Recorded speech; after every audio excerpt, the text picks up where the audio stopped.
Hi, I'm Martin Presse, motivational speaker, comedy stage hypnotist, and now best-selling author of the book 1,000 Tips for Teenagers. Very excited. And this is Kelly Falardeau.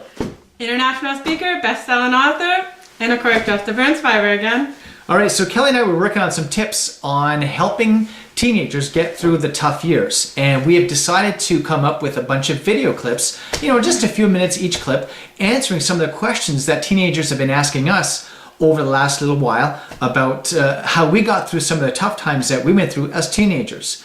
And today we have a very serious question from one of our friends. What exactly is the question? How did they write it? Okay, when I speak to teenagers, I always allow them to text me their questions, and I do it for a few reasons. But one of the biggest reasons is because I want teenagers to have a safe place to ask questions, because I know how tough it is to be able to stand up in front of everybody and say, hey, this is my question. And so this question really hurt me because I couldn't imagine that a 12-year-old is thinking about this. And I still remember, talking to Martin after I had spoke that one day when I got this question. And I spoke to 150 12-year-old students. And the first question I got was, have you ever contemplated suicide? It's heavy. It's very heavy. And the reason it was really heavy for me is because my daughter just turned 13 a few weeks before that. And so, of course, I was concerned, is my daughter thinking about suicide? And it was really heavy for me also because I never get asked that question, because I speak mostly to women, and they don't usually ask me that. So today we were just talking before we made the video clip. We said, should we approach that topic? It's so serious. It's got such a potentially huge impact on somebody's life.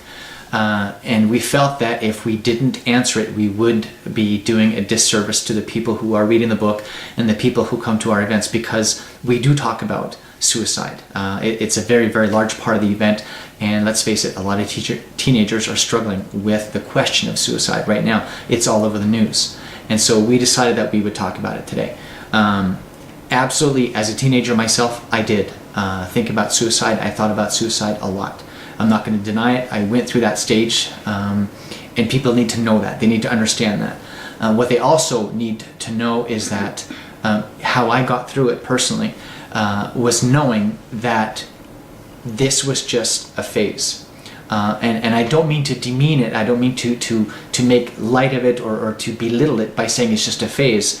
But I felt that it was a time in my life that I could eventually overcome, that I would get by if I just had the tools, if I just knew what I had to do to get through it, to get past it.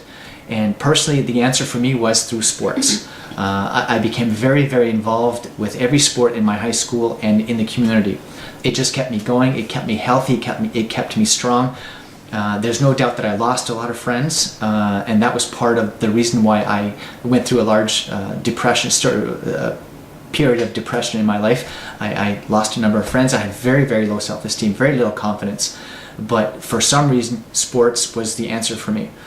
So my advice to any teenager going out there, or listening out there rather, going through a tough time, find your thing. If it's going to the library for a couple hours a day, if it's joining the book club or a science club or sports or whatever it is, you have to find that one thing that you're passionate about, that you're excited about, that when you get up in the morning you say, at least I have that today.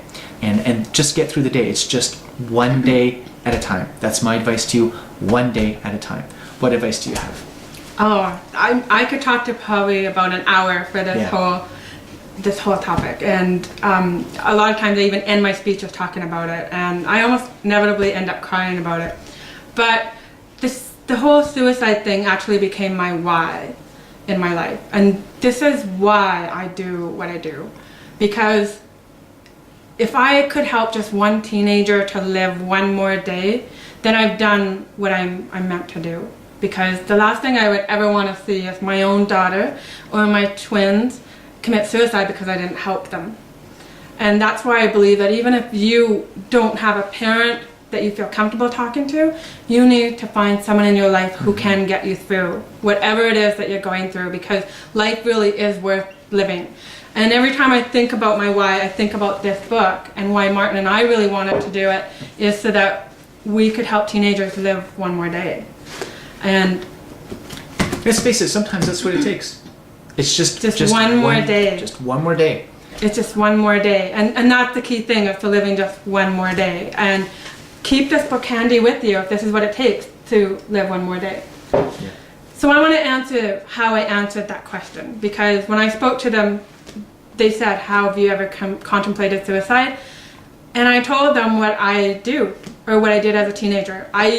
In grade 11, I remember going to bed one night, and I remember praying to my God and saying, you know, dear God, please don't make me wake up tonight or in the morning. But if I have to, please, you know, make me scarless and pretty like all the other girls. And, you know, thank you and amen. And I prayed many nights, hoping that I would wake up scarless and pretty. And I never did. Because, of course, you know, scars just don't disappear like that. So the other thing I want to talk about suicide is that us adults do care. Sometimes we don't know how to share it or show it to you, but we do. And it's really sad when we see someone go and commit suicide and all of a sudden we're starting to pay attention to the bullying that's going on or whatever it is. So, but as a teenager, you need to know something. Committing suicide is not glamorous. It's not at all. In fact, committing suicide hurts a lot of people. It won't make you famous. It won't make you popular.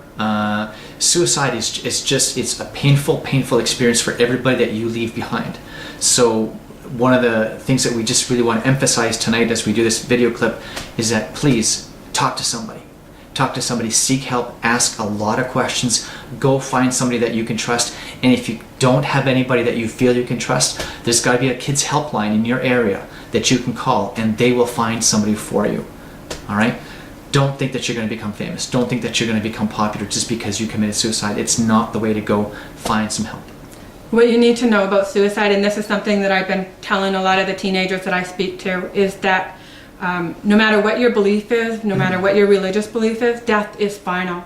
So if you succeed in committing suicide, your life is over. There's no coming back to life like they do in the movies. There's no more text messaging, you know, your best friend. There's no more Justin Bieber concerts. There's no more One Direction concerts. There's no more sleepovers. There's no more none of that.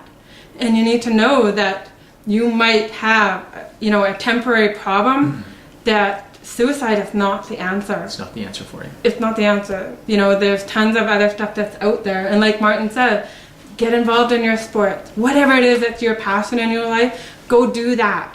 Because that is going to bring your joy in your life. Maybe it's playing piano. Go play the piano for 10 hours a day. Whatever it takes.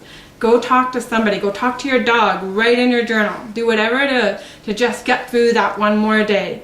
And I know those teenage years can be so hard. And believe me, it wasn't until I got out of high school that I started to finally feel some relief from the pressure of trying to fit in and trying, you know, stop worrying about people's opinions of me and what I look like, and trying to, you know, be that perfect teenager. It's not there. You don't need to be that perfect teenager. You just need to be you. All right. Thank you very much, Kelly. That was awesome. I'm Martin Presse. That's Kelly Falardeau. Stay tuned for our next tip right here on YouTube. Keep checking out the channel, and we'll have lots of great information for you. Have a good night. Thank you.